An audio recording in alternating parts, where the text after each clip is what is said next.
You're listening to the Bitcoin Takeover Podcast, the Bitcoin podcast for OGs and intermediaries. Make sure you subscribe, leave a comment, and like this episode. Also, read the new BTCTKVR magazine. This episode is sponsored by Wasabi Wallet, Crypto Steel, Shop in a Bit, and Sato Dime. Thank you for listening.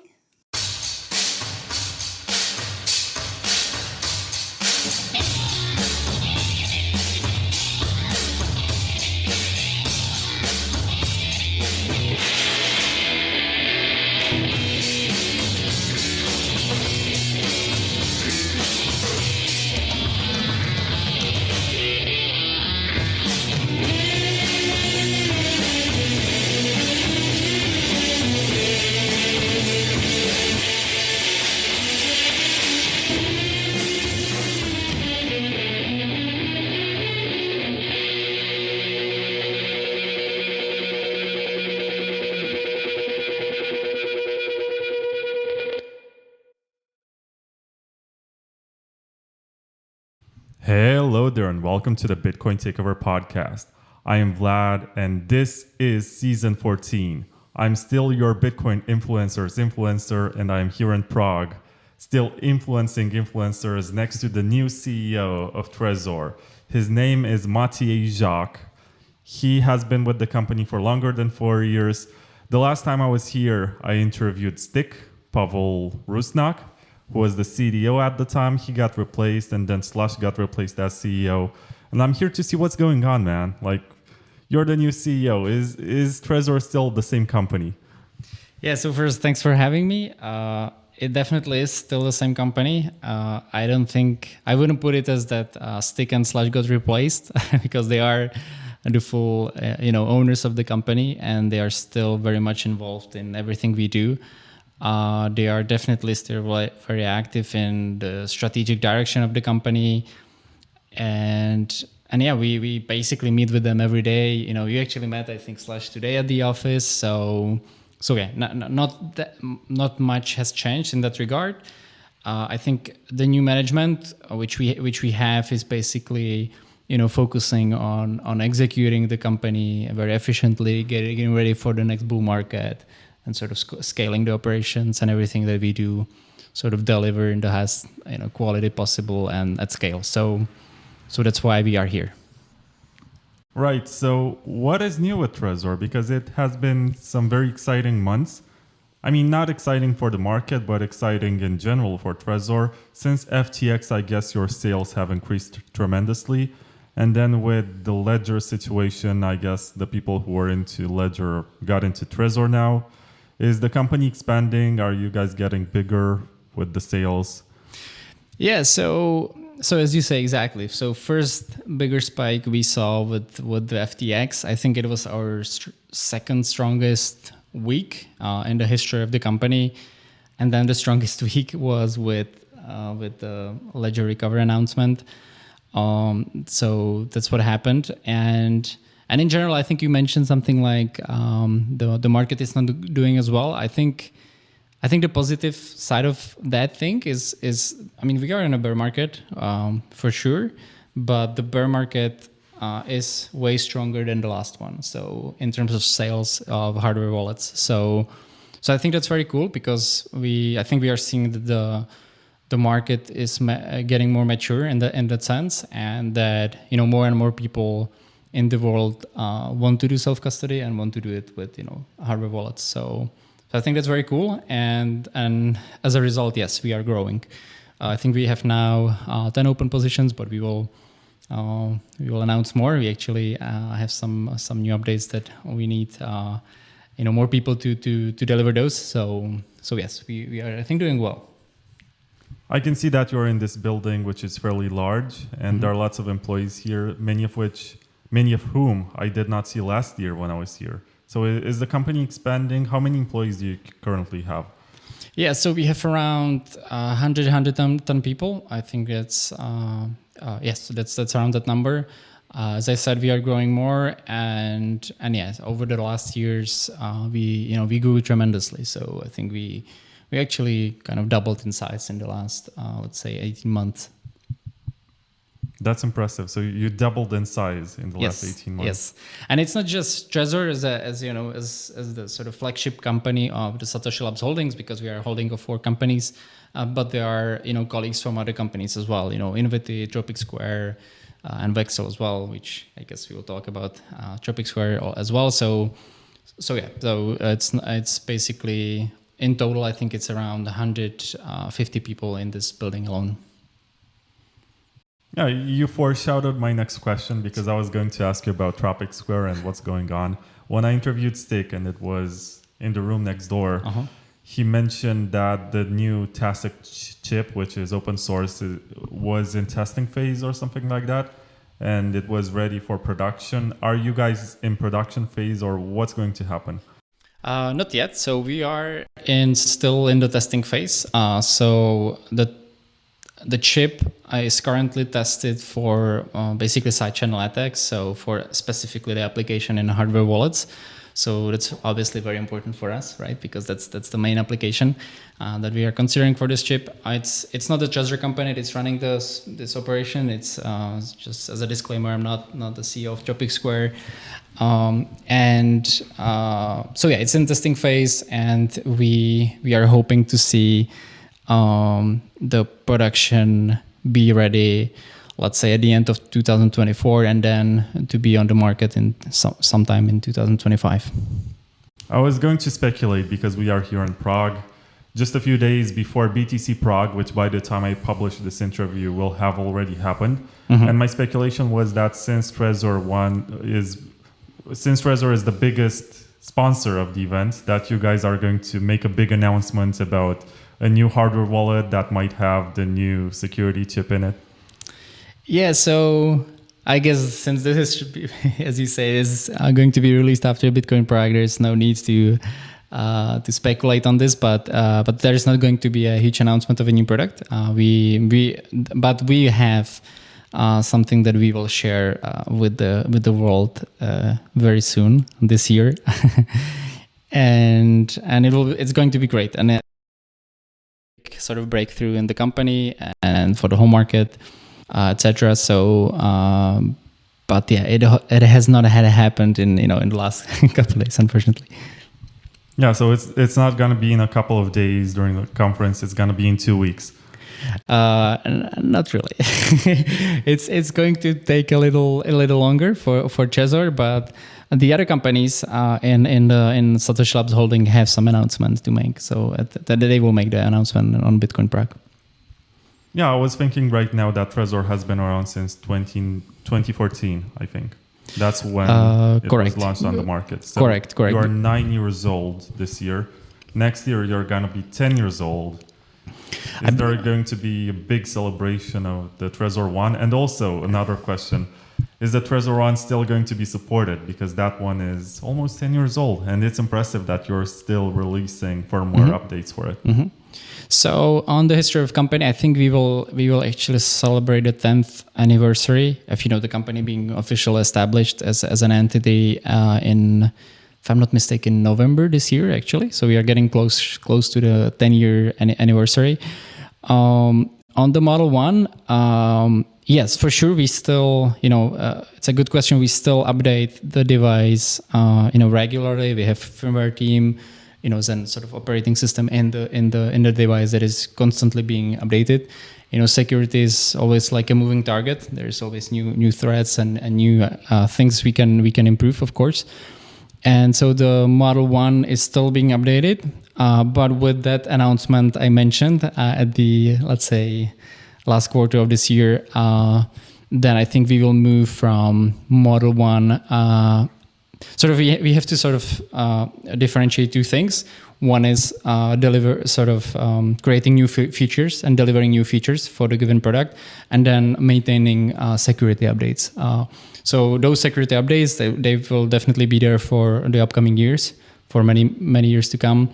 The new features, we will probably stop delivering them at, let's say, this year or at the end of the year. For those of you watching on YouTube, I have to turn the camera. I had to turn it because he's the main character. I can be in the background.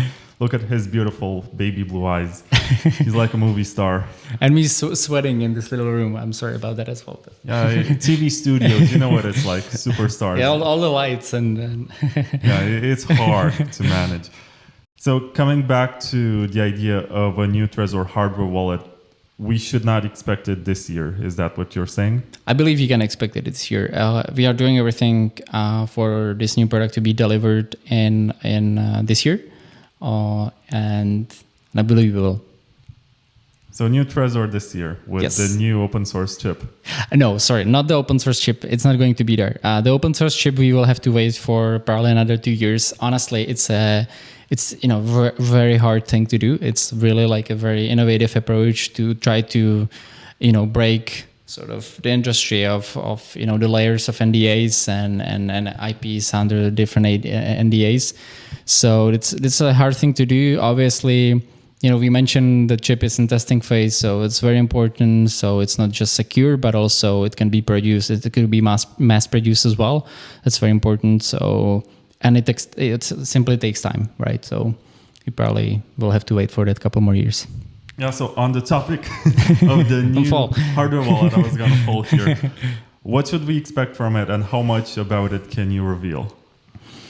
So it's going to be brand new product in the, let's say, entry-level category. So we want to make product that is accessible to really millions of people. In the world.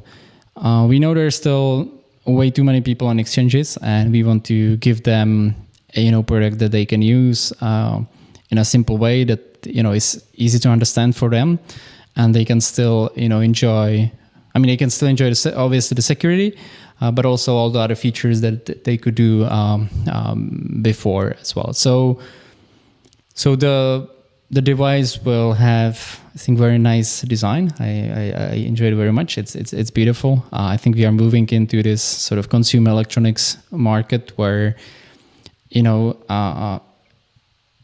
started this whole industry. We are the first hardware wallet, and as you said, Model 1 is still on the market, and we want to move from this, let's say, a bit, geeky sort of approach and design to, something that will hold with the more mainstream audience as well. So that's very important. And yes, so and obviously it will come with exciting software features as well. There is also, it's a very basic stuff, but the Model 1 still have the mini USB, so it will have USB-C connector and stuff like that. But that's that's a must, right, at this market. So yeah, it's going to be exciting. Oh, I know that you guys right now have the Trezor One, which is super affordable. It's about $60 or something. And you have the Trezor Model T, which is, I think, the most expensive on the market. You have both extremes, I guess. But you want to put out a product on the market that's even cheaper than the Trezor One. And is that one going to have Shamir backup? Wasabi Wallet is unfairly private. It's the most advanced and most used Bitcoin privacy wallet with 500,000 downloads across Windows, Mac OS, and Linux, as well as thousands of fresh new Bitcoins getting mixed every month. Wasabi makes use of the new generation Wabi-Sabi engine to create mega coin joins, thus mixing your Bitcoins with those of hundreds of other users. From amounts lower than 0.01 BTC and remixes, you pay no coordination fee. Even if you don't use CoinJoins, Wasabi Wallet has a native Tor integration and downloads block filters to help you keep your network level and public key privacy. Download Wasabi Wallet for free today at wasabi.wallet.io and experience the future of Bitcoin privacy. So we are considering, yes, we definitely consider Shamir backup to roll onto this entry models as well. And it's not going to be cheaper, I don't think. It's not going to be cheaper than the Model 1, but it's still, as the sort of accessible entry point into the self-custody market. Yeah, so not cheaper than the Trezor One, but still not as expensive as the Trezor Model T. You're going to have like a middle way between them. No, it's going to be the similar price point as Model 1. Let's put it this way. But more features. Yes, I think eventually, yes, that's what for sure. I say I think, but I know yes, it will have more features. You said that the Trezor One tends to be more on the geeky side, and the new Trezor. Can you reveal the name or something? No, unfortunately, I cannot. Okay. I'm sorry, because that's obviously we have we have campaigns prepared for those launches, and I don't want to sort of underestimate that or undermine. But is it gonna have physical buttons or a touch screen? It will have physical buttons. I can say that. I appreciate that very much. I like the clickiness of physical buttons. We even have some stickers here. I'm not sure if they can be seen on camera, but they do highlight the beauty of 2 buttons on the Trezor One. And I love buttons. I love clicking on them. Yeah, I think it's a fair point for also UX, right? Because I think a great example of where we try to sort of digitalize something that shouldn't be barely digital is like UX in cards. I think that's good examples where people, I saw myself, many pissed people with let's say, where you want to turn on an AC in a car, whatever, and you have to click 5, you go through this like flow on the screen, and it's like super hard. So yeah, physical buttons have definitely, it's good UX, it's button, you're supposed to click it, you have the feedback and etc. So UX wise, it's good. Yeah, you feel it, so you know that you pressed it. Exactly. I love the Bitbox O2, by the way, but what I don't like is the fact that you have to type with that touch sensor. Mm-hmm. And sometimes you're not sure if you touched it or it's lagging. Yeah, exactly. So it's sort of that example where it's almost, it's maybe sounds cool on a paper that it has some kind of, sensor or like, let's say touch display, whatever. But in certain applications, it's better to have just, buttons, and that's it. But I also have a Trezor Model T with me, just 10 seconds, and I'll put it on camera.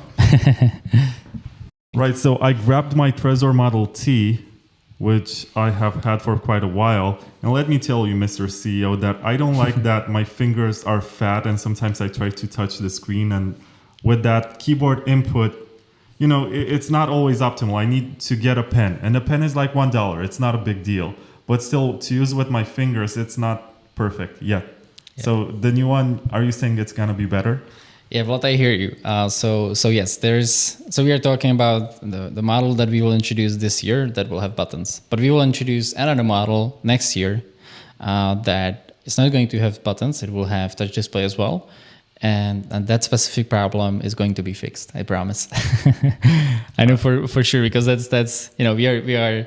This company started as being sort of the prime users of this, right? So yeah, we have the same feedback. Now let's get into the spicy stuff, since I criticized you for not offering a pen. And by the way, the cables that come, like the USB cables that come with the Trezor Model T, they're not great. So I gotta tell you that. I used one for my Nintendo and it worked much better. Mm-hmm. It seems to have a faulty connection at the bottom sometimes. Yeah, there I can give one recommendation as sort of the user myself is so 4 years ago when I started in the company, a little story. We give obviously our products to the people that are entering the company, and I try to do the onboarding process with Trezor as somebody like who didn't use the product before as much, and I try to click the cable in the device. And you really need that click sound. So you have to push, and then when it clicks, it's really there. But it's actually sometimes, let's say, there's this sort of tension that against it, so you have to do it quite hard and then it's really solid and it's perfect actually. But yeah, if you don't do that, then the connection might be problematic. So it's just one little. It's almost like a feature that it really clicks in there, but it's hard to explain. So. I know some users might have issues with that. But yes. I'm a big fan of Trezor. I have been for years. I have been promoting these guys and defending them on social media. I never got paid for it. But when I get to interview the CEO, I want to tell him exactly what I don't like. And this is for you, trolls on Twitter. This is for you, because you're going to be like, oh, this is PR and you got paid for this interview. I'm not going to tell you what I think about you. But anyway, after this intermission, let me ask you about the Wasabi situation, because you also got some heat on social media for that. And once again, this is for you, the ones who call me a shill. So how did you come across that partnership? I know that, so I spoke with Pavel. He told me that you hired some engineers from the Charles University here in Prague, some cryptographers actually, and it was their choice to go with Wasabi as opposed to Samurai.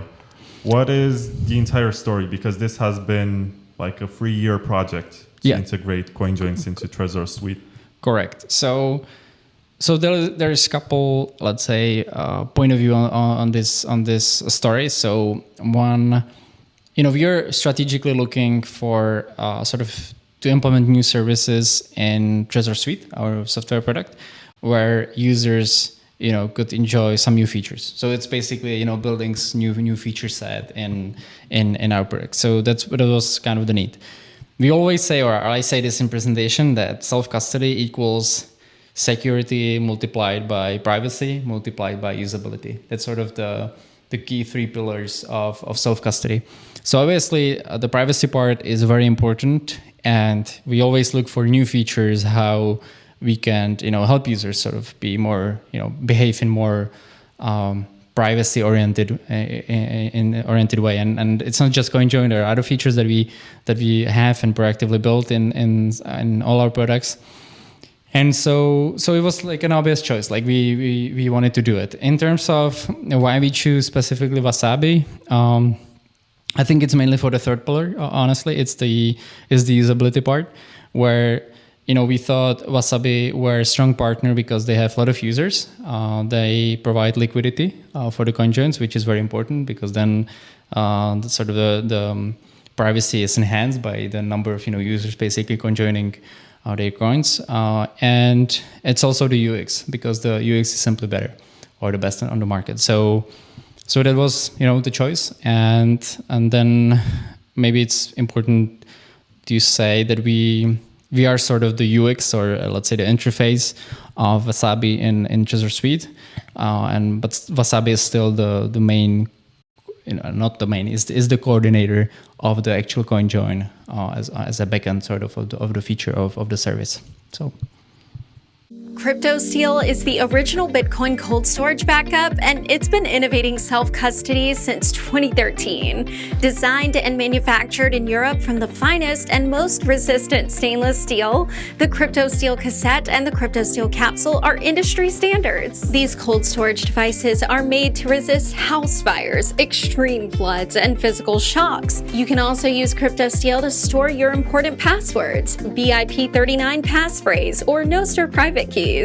Buy your CryptoSteel today from cryptosteel.com and use promo code BTCTKVR to get a 10% discount. CryptoSteel. Secure your Bitcoin like an OG. Yeah, you got some heat on social media, and I thought it was super undeserved because people did not understand how it works. Because technically, when you use Trezor Suite without any sort of CoinJoin or whatever, you use the Electrum servers provided by Trezor, which means that you give the public key to Trezor. When you connect via Tor, that's not a big deal because you cannot associate that IP address of yours with the XPub. But people were like, oh, you ruined the privacy. No, you actually made it better because you added BIP 157 and 158, which is for block filters. Correct. You're making the users not rely on your backends anymore. Exactly. And I was actually curious if you're going to do that generally for the entire experience in Trezor Suite. Yeah, so it's being considered as, let's say, possible feature. There are some, let's say, cons or disadvantages of this, mainly around, again, a bit of the usability part where you sort of the whole discovery of your balance and transaction history for the given XPub is simply, it would take longer. It would be a more lengthy process, so the long loading times would be longer, etc. So let's say it's being considered, but there's no ETA at the moment. What is the official statement of Trezor? And there's a lot of pressure on you with this That's one. okay. With the fact that Wasabi, through their ZK Snacks coordinator, does not allow certain transactions to get in. Yeah, so again, I think this whole discussion and the thought that was, I think, created on Twitter has many levels, but yes, as you say, I don't think it's really justified. It's more like a ideological sort of discussion where basically Wasabi as the coordinator sort of rejects certain UTXO to join the CoinJoin. They basically use a service where if they deem some UTXOs possibly, not unsafe, but like coming from some illegal activities, they simply reject them, and that's it. Like they just reject them. It's not as they would do anything bad with them. It's just they say no, it's not going to be conjoined, and the given user still can do it in other means, other services. So and that's what the whole situation was about. That sort of Wasabi's prime competitor was not very happy about this and was attacking this whole collaboration or cooperation as something that's not, or was attacking us almost as a sort of collaborating with the government and et cetera, which is really not, is really unfounded. Yeah, so from the Wasabi side, I'm going to say, so this podcast is obviously sponsored by Wasabi. You know that, you're going to call me a shill. But if you don't like it, it's open source software. You can run your own coordinator. He cannot say that, of course, because he is trying to be nice and he's in PR mode.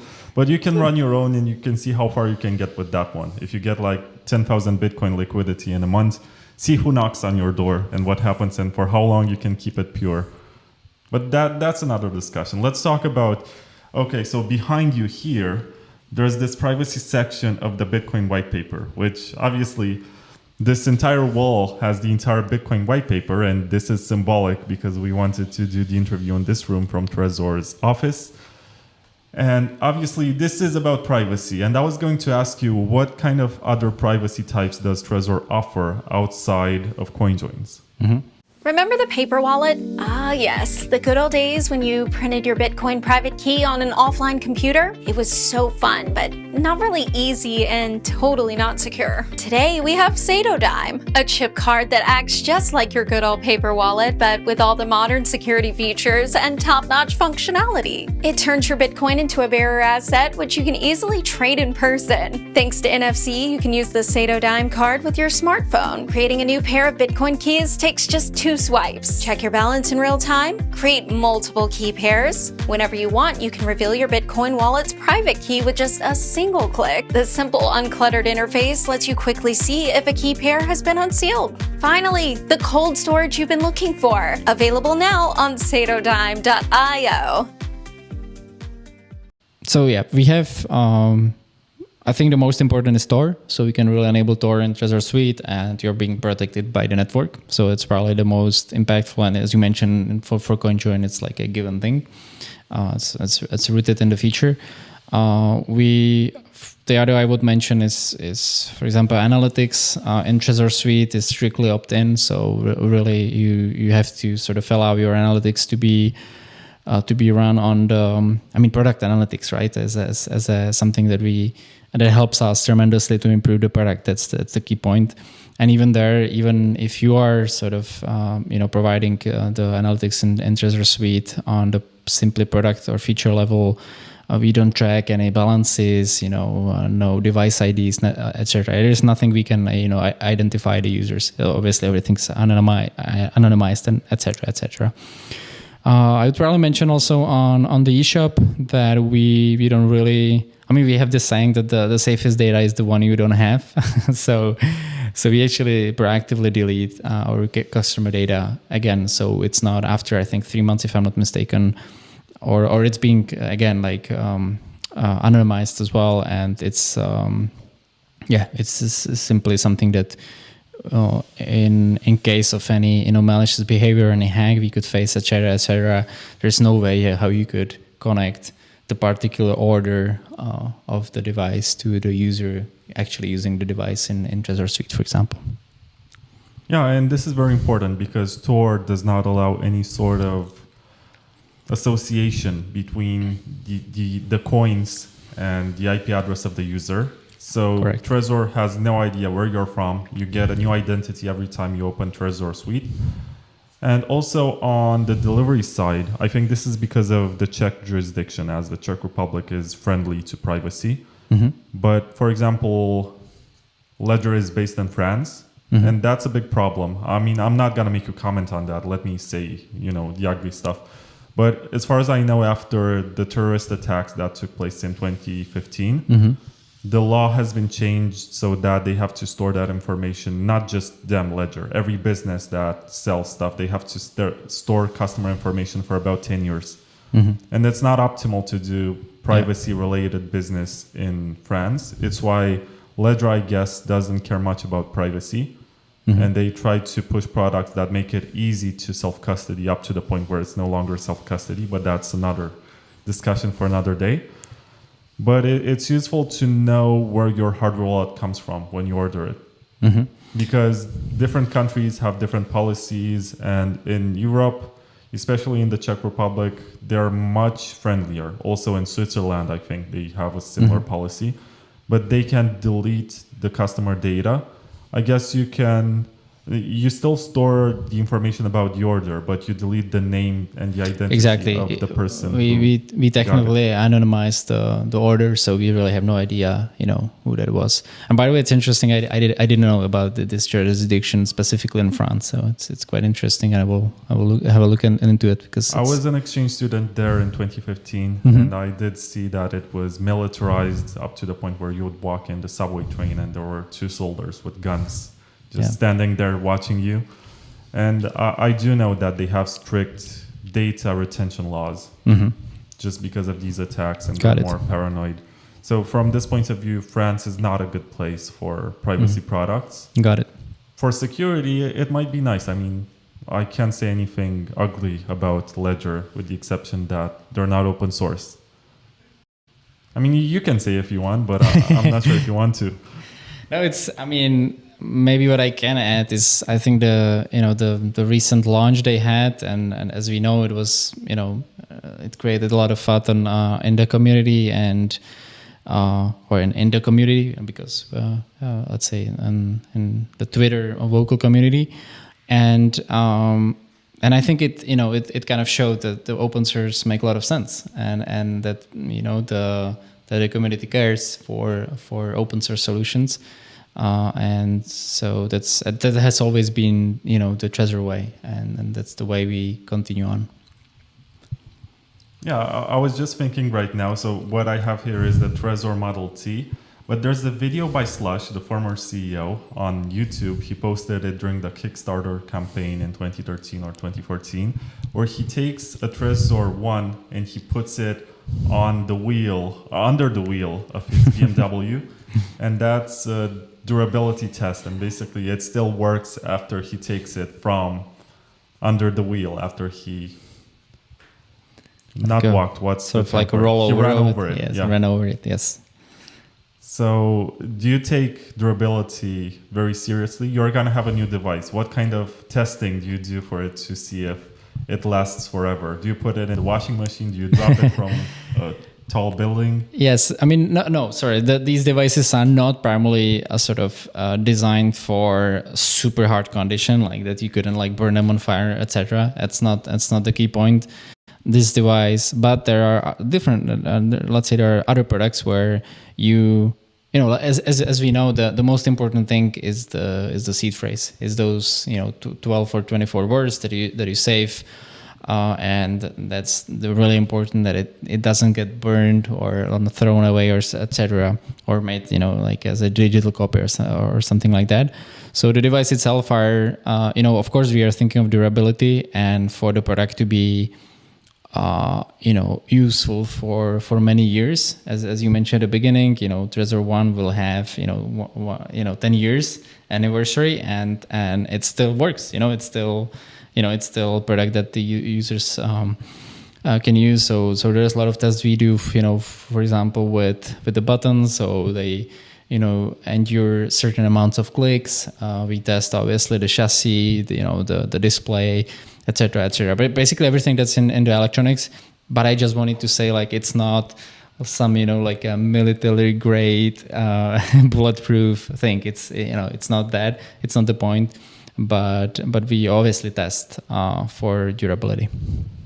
Yeah, I was in the Trezor Museum last year, and there are lots of prototypes and designs for Trezor devices. I got to take this out of its case so I can show it. So this is made of plastic, and whenever you buy it on the website, it's made of plastic, but originally it had a metal case. And Stick told me that they did not make it out of metal because the costs would be too high. What about the new one? Do you plan to have a metal case, or is it still going to be plastic? I think I can mention it will have some metal component to it. Nice. I cannot say that. Yeah, I agree. It's not going to. I mean, it's true. It's to make them purely metallic would be too expensive, and then we couldn't. It wouldn't be good for the end user as well, because the device would have to be way more expensive, etc., etc. So, but yeah, it will have a metal part. Shop and Bit is the online store where you can buy anything with your Bitcoin. Choose between more than 800,000 products, book flights and hotels, and order everything else through the concierge service. With Shop and Bit, you can buy your weekly groceries, get the latest iPhone, upgrade your computer, buy something sexy for your new girlfriend, book a trip to El Salvador through the travel hacking service, and also grab a copy of the latest Bitcoin Takeover magazine to read in the airplane. Everything is integrated with a familiar shopping experience that doesn't track you and deletes your data after the order gets completed. You also get a 3% discount if you pay in Bitcoin. Try Shop and Bit today and use promo code BTCTKVR for a €5 discount on your first order. So what do you think about the Bitcoin Takeover Breaking FUD magazine, which I just launched? And Trezor is also one of the sponsors. I'm not sure if you as CEO know about any of this, but still. I haven't seen the insights, but it's cool. I like it. Take a look. Give a first impression. I can hold the microphone for you. Yeah, I mean, the design is very cool. I like it. It looks very dramatic. Look for the full page ad for Trezor, which was designed by someone in the office. I'm not sure exactly who. Where do I roughly find it? Do you know? I honestly don't know page numbers, but it's close to the middle, I think. Since I'm going to edit this, I might as well just put a short section of you browsing. This is cool. Is it some AI photos or pictures? Yeah, Mid-Journey. Yes. Yeah, nice. But I made it better in the new version. Yeah, sorry, man. I cannot find it. Ah, it's here. Nice. Yeah, show it to the camera. And we are at the back as well. I guess. Yes. Here. Nice. Thanks. So you're going to see this all over the place. It's an open source project, just like Trezor. Anyone can download it, can print it, can create their own, sell it if they want. And cool stuff. They don't owe me anything. And I just want to thank Trezor for accepting to be a part of this. But they did not pay for this interview, you troll. So I guess it's a lot of pressure on you right now to ask you, because you have been named CEO for a few months, but the company is going to turn 10 years old next year. Maybe this year, the company itself, but the product, the Trezor, is going to turn 10 years old next year. What's the plan for the next 10 years? So where do you see the company? Yeah, so I think, there is, I think I mentioned at the beginning of this interview that there's still a lot of people on exchanges. To be specific, there is around, I think, 420 million people who are like crypto users right now. And that number is supposed to double or almost triple in the upcoming bull market, basically in 3 years. And so obviously it's a huge, it's a huge market that we have to address. It's a huge opportunity for us as a company, but obviously opportunity in the sense that we can really explain why self-custody is really important and why people should care. I think it's like super obvious whenever there is some FTX thing happening or another bank going bankrupt or SEC suing another exchange, etc., then we see big spike in our sales, and it's it's a good proof self-custody makes sense and that people care. Only I wish they cared before they lost their coins.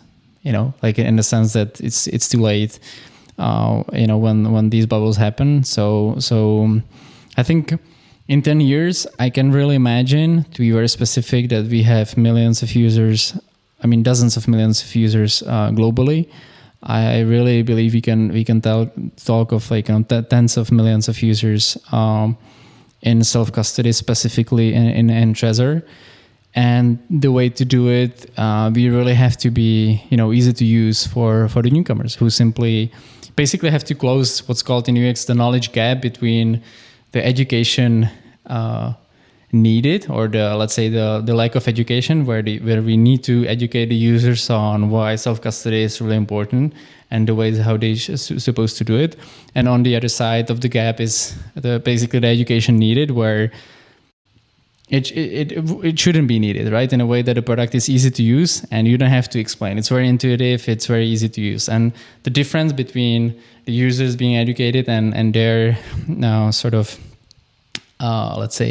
the decreased need for their knowledge to be successfully using the product is where we are at, and that's the gap that we are trying to close, as much as we can by educating users pretty hard and by doing an amazing product. A full list of that you said. The main thing is that you predicted the bull market in 3 years. So right now I have a Lego Toyota Supra, which is the bear market version, but during the next bull market, I'm going to get the real deal. So I got a prediction from the Trezor CEO right here, ladies and gentlemen. We're going to have a bull market in the next 3 years, which means I'm going to get a Toyota Supra, and then I'm going to get a girlfriend. And you should get a girlfriend too. Nice. You should. On the bull market, of course, what happened in the past is not of the future, but we know the halving is coming next year, roughly around May. And that's where the Bitcoin cycle usually kicks in. So yeah, let's see. And we are getting ready. We are doing everything we can to serve millions of users globally and to get as many of those exchange people to true self-custody in Trezor. Are you planning to list any more shitcoins? Yes, we do. Honestly, we do. It's not. I guess I should be. Yes, we do, and we see it sort of as a journey for as many people do. They start with some shitcoins and they ultimately end up in Bitcoin anyway. So yeah, but we'll do it, but we will do it in a very conservative way. I can be quite honest there, where it's not like going, turning all our capacities to implementing new altcoins. That's not the point. It's more to have solid support for the main networks out there, and so we can attract also people exactly coming from the exchanges, so they can keep on hodling their assets in Trezor. Usually the cold card people or the passport people or the Jade people, because we have these subsets of users, they complain about Trezor that you support every major shitcoin. And they're like, no, they spend so much time developing stuff for that one and they have to maintain a huge code base. But you also have a Bitcoin only version. Yes. And when I spoke with Pavel last year, I guess this is a private conversation, so I should not give too many details. But he told me that basically this development for integrating some other shitcoin is outsourced to development team for that shitcoin specifically. Yeah. And then it's verified and integrated if it's good enough. Yeah, so exactly, like on the comment that we spend so much time implementing new shitcoins, that's actually not true at all. Like in the last, let's say 3 years or 4 years when I'm in the company, I think we implemented Cardano as the only a new coin within the last those years. I might be wrong, but let's say it's been like very little effort compared to everything else we do in Bitcoin as well specifically. So CoinJoin was a huge effort. We were the first one to implement Taproot, for example, etc. So we innovate, I think, quite a lot. And now we are specifically talking about the software part, but I don't think it's definitely not true that we would spend a huge effort there. It's actually where now we want to spend a little more time with that. But also, it's also very true that we outsource all these things as much as we can, and that's the case for Cardano. It's the case for the new networks that we are going to announce. Okay, fair. I mean, I don't care. I don't use it. It doesn't bother me. Some people complain that firmware updates that are for some random shitcoin might interfere with the security for Bitcoin. If you believe that, I guess you have the Bitcoin-only version of the firmware that you can run. Correct. So first, like, of course, we take security super seriously. That's something we whatever the network or whatever the coin, we really take that's with the utmost sort of priority and security in mind.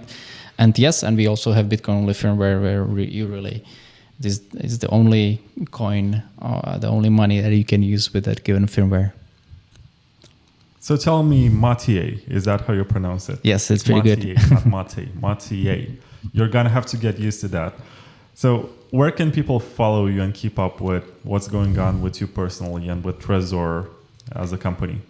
Yeah, so me personally, I think I'm mostly hang out, I guess, on LinkedIn because we look for people there. I usually write some longer articles there about certain, managerial topics or what's going on in the industry.